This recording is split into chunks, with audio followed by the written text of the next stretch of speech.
रायपुर से बड़ी खबर आपको बता देते हैं, जहां छत्तीसगढ़ के मंत्रियों को आवास आवंटित किया जा रहा है तो 7 दिन के अंदर सभी पूर्व मंत्रियों को खाली करना होगा बंगला। और टीएस सिंहदेव के बंगले में रहेंगे उप मुख्यमंत्री अरुण साव और पूर्व गृह मंत्री ताम्रध्वज साहू का बंगला हुआ वर्तमान में गृह मंत्री व डिप्टी सीएम विजय शर्मा को अलॉट किया गया है। और पूर्व नेता प्रतिपक्ष डॉक्टर चरणदास महंत के बंगले में अब रहेंगे वर्तमान स्पीकर डॉक्टर रमन सिंह।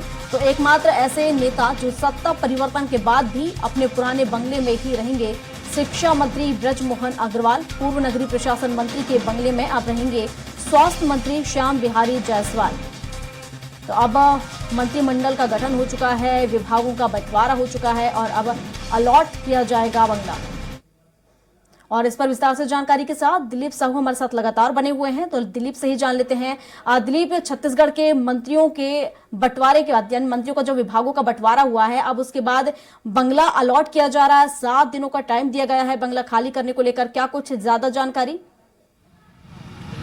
जी बिल्कुल प्रियंका, क्योंकि नई सरकार का गठन हो चुका है। छत्तीसगढ़ की नई सरकार के तमाम जो मंत्री हैं उन्हें अब सरकारी बंगला आवंटित कर दिया गया है, क्योंकि पूर्ववर्ती सरकार के बहुत सारे मंत्री अभी भी अपने बंगलों में काबिज है, तो उन्हें नोटिस भी जारी कर दिया गया है कि वो 7 दिनों के अंतर्गत बंगला खाली कर दे। हाल ही के नियम है कि नई सरकार के गठन के बाद 1 महीने के अंतर्गत बंगला खाली कर दिया जाना चाहिए, लेकिन बहुत सारे मंत्री अभी भी उन बंगलों में निवासरत है, तो उन्हें नोटिस जारी किया गया है और सभी बंगले भी आवंटित कर दिए गए हैं। खास करके बात करें तो चरणदास महंत है जो नेता प्रतिपक्ष है, उनकी क्योंकि वो स्पीकर थे, तो जिस बंगले में वो रहते थे उस बंगले को अब मौजूदा स्पीकर डॉक्टर रमन सिंह को अलॉट कर दिया गया है। इसी तरह जहां पूर्व गृह मंत्री ताम्रध्वज साहू जो रहते थे उस बंगले को deputy CM deputy CM Vijay Sharma को अलॉट किया गया। इसी तरह पूर्व डिप्टी सीएम टीएस सिंहदेव जहां रहते थे उसे वर्तमान डिप्टी सीएम अरुण साव को अलॉट किया गया है। इस तरह से अलग अलग बंगलों को अलग अलग लोगों को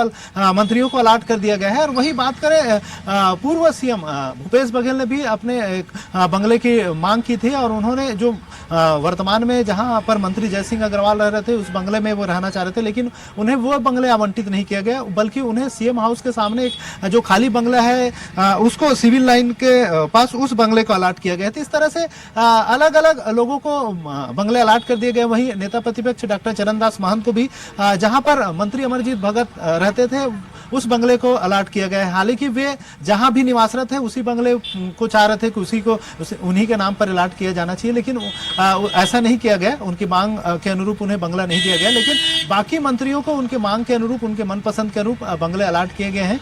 और खास करके बात करें तो लखनलाल जो देवांगन है मंत्री, श्रम मंत्री, उनको रविंद्र चौबे जी का बंगला अलॉट किया गया है। इसी तरह मोहम्मद अकबर जहां रहते थे उस बंगले को राजस्व मंत्री टंगराम वर्मा को अलॉट किया गया है। इस तरह से तमाम मंत्रियों को बंगले अलॉट कर दिए गए हैं। जहां पर पूर्व मंत्री कवासी लखमा रहते थे उस बंगले को आदिम जाति कल्याण मंत्री रामविचार नेताम को अलॉट किया गया है। इस तरह से सभी मंत्रियों को अब जो पूर्व सरकार के जो मंत्री रहे उनके बंगले को अलॉट कर दिया गया है, ताकि अब वे उन बंगलों में निवास करके अपने कामकाज संभाल सके। तो इस तरह से अभी क्योंकि ज्यादातर मंत्री सर्किट हाउस या दूसरे जगहों पर रह रहे हैं, तो उन्हें बंगले अलॉट कर दिए जाने से अब वे अपने जगहों पर आ सकते हैं। लेकिन हालांकि क्योंकि बहुत सारे बंगले अभी खाली नहीं हुए हैं, तो उन्हें भी नोटिस जारी कर दिया गया है कि 7 दिन के अंतर्गत वे बंगले खाली कर दें, ताकि नए मंत्री हैं जिन्हें अलॉट किया गया है वे वहां शिफ्ट हो सके। हालांकि नियम के अनुसार मंत्रियों को, जो पूर्व मंत्री रहे हैं, उन्हें पहले ही बंगला खाली कर देना था, लेकिन अब तक बंगला खाली नहीं हुआ, जिसके चलते अब नोटिस भी दिया गया। अब देखने वाली बात होगी कि आखिर कब तक जो पूर्व मंत्री हैं वो बंगला खाली करेंगे और नए